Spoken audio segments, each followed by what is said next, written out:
Hoy me hicieron una pregunta que yo te quiero hacer a ti. ¿Eres de las personas que cumple sus promesas? ¿O eres de las personas que promete y promete y promete y terminan perdiendo la credibilidad de los otros porque siempre van a dudar si esta vez sí cumplirás o no? Esta reflexión me la hizo ver alguien a quien escuché hoy en la mañana hablar. Y me vino y me sacudió mucho en la cabeza porque ¿cuántas veces no se nos hace fácil prometerle a nuestros hijos? Te prometo que las cosas van a ser diferentes. Vas a ver que tú también vas a poder tener esto que estás anhelando. Lo que tu amiguito te dijo, tú también lo vas a tener, va a suceder. También nosotros vamos a andar en un coche como ese. Nuestra casa va a ser también como esa. Y me vino a la mente porque hace poquito alguien de mis hijas me estaba compartiendo de una compañerita a la que no le gusta invitar gente a su casa porque le da pena, porque no le gusta la forma en la que viven. Y eso me dio mucha tristeza, no por el hecho de que ella se sienta penada, me dio tristeza de ver que como papás hacemos un montón de esfuerzo por darles lo mejor a nuestros hijos, pero a lo mejor también entramos en aquella zona cómoda en la que ahí estamos bien y para nosotros es suficiente como vivimos y para nosotros está bien, está cómodo como vivimos o para nosotros es para lo que alcanza como vivimos. Pero entonces lo que estamos haciendo es realmente por nuestros hijos, en el caso donde los tenemos, o lo estamos haciendo para subsistir y sobrevivir. Y entonces esa es la mentalidad que les estamos dejando. Yo me puse a pensar, imagínate si ella a estas alturas, la edad que tenga, 10, 12 años, ahorita se siente así, ¿con qué pensamiento y con qué credibilidad va a crecer? Siempre pensando que eso es suficiente, a lo mejor siempre apenada y con autoconfianza chiquita, porque en su casa no vio que había esas ambiciones o esas ganas o esas... Y no estoy juzgando a la familia, ni estoy juzgando lo que pasa en casa. Más bien me cuestiono y digo, ¿cuántas veces nosotros creemos que estamos haciendo un montón y estamos haciendo solo lo necesario, solo lo suficiente? Y el mensaje que estamos queriendo dar en casa no sea el correcto. No porque no querramos decirlo o mandar la información hacia allá, sino porque no estamos siendo congruentes. Nuestras actitudes están hablando tan fuerte que no están escuchando nuestras palabras. Y entonces me recordó una historia donde tú sabías cómo se preparan las ancas de rana. Es un platillo sumamente costoso en los restaurantes, es muy selecto, no es como tan fácil encontrarlo en un menú, pero tiene toda una ciencia su preparación y allá te va. Al inicio, cuando preparaban este platillo que es tan caro, y por eso es tan caro, es por todo lo que lleva para poder tener en tu mesa las ancas de rana.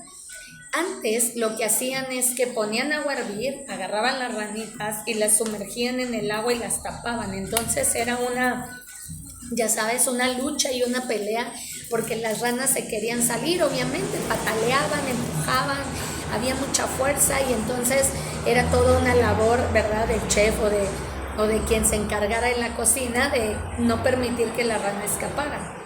Se dieron cuenta que el proceso era muy lastimoso para las ranas, era muy sufrido para la persona que se encargaba y era desgastante y tardado y los platillos tenían que salir rápido.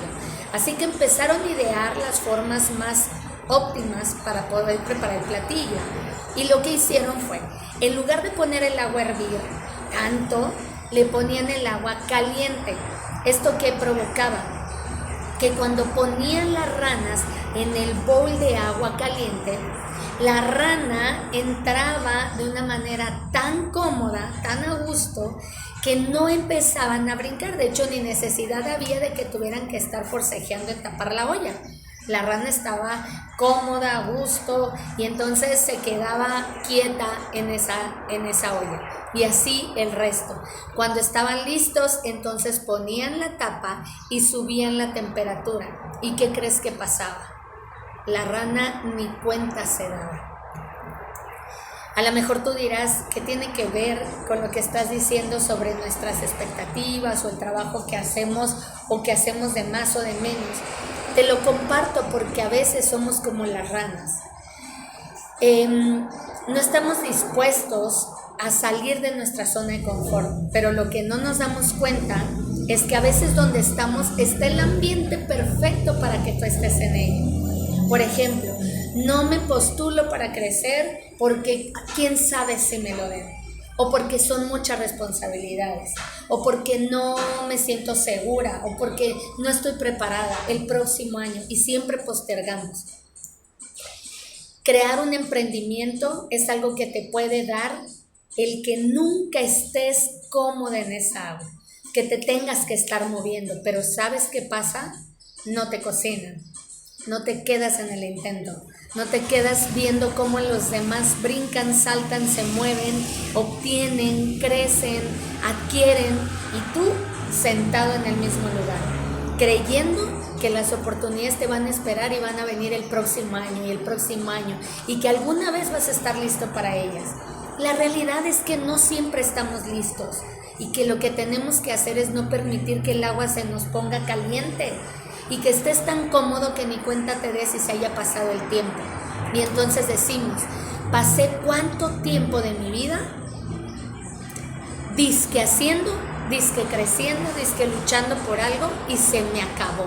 Porque el tiempo es lo único que no tenemos controlado, es lo único que no tenemos a manos llenas. Se acaba, se agota. Y si tú no tomas decisiones, vas a seguir en el mismo cajón donde estás. Si sigues con las mismas deudas, si sigues tapando un hoyo y destapando otro, si sigues pensando que lo que hoy haces te da lo suficiente, la vida está cambiando, la vida cada vez es más cara. Hoy cada vez las parejas tenemos que trabajar los dos, porque si no, una sola persona no la hace. Olvídate de las mamás que se quedaban en casa. Las que hoy sucede es, o por un golpe de suerte de que el marido trabaja muchísimo, tiene un negocio y es un súper empresario adinerado, o porque se conforman en vivir con lo poquito que tienen con tal de no trabajar.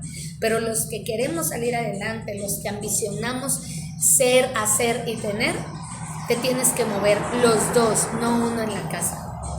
Entonces, ¿por qué no construir un legado que cuando tú pienses en una meta de 1 año, de 3, de 5, tú estés en otra condición? A ver, imagínate esto, en 5 años tú podrías estar generando, trabajando duro, haciendo la chamba, siguiendo indicaciones, más de $500,000 de pesos. En 5 años. Y yo me pregunto, tú te matas 30, 20, nos matamos, porque yo lo hice 20 años de mi vida en compañías, en empresas, pensando que de ahí iba a lograr la cúspide a la que llegaba. ¿Sabes a cuánto fue lo más que llegué? 80,000 pesos mensuales. Sí, te resuelve, sí, te pone cómoda en la familia, sí, adquieres cosas, pero te topa. Hasta ahí llegas. ¿Y a cambio de qué? De que no veía a mis hijos, de que no tenía tiempo para mí, de que tenía casi que ir a arreglarme el cabello a las 9, 10 de la noche para que me cobraran más, pero era la única hora en la que podía. Que no comía, que tenía que llevarme algo express porque nunca tenía tiempo de desayunar y de comer, porque tenía que trasladarme más de 1 hora en el tráfico, porque no había espacio, y si me decían que me tenía que quedar o tenía que ir el fin de semana a un evento, tenía que estar y tenía que cancelar todos los planes que había. Sí, 80,000 pesos a cambio de no tener vida. En cambio, si en un emprendimiento, si en esta compañía te presento la oportunidad y te digo que vas a trabajar como loco, como loca, 3 a 5 años para vivir con libertad el resto de tu vida, la tuya, la de tus hijos y el legado que sigue, ¿a poco no sería una oportunidad para escuchar? Te lo dejo en reflexión. Salgamos de la zona cómoda, no nos volvamos las ranas que después ya no tendrás oportunidad de salir de ahí.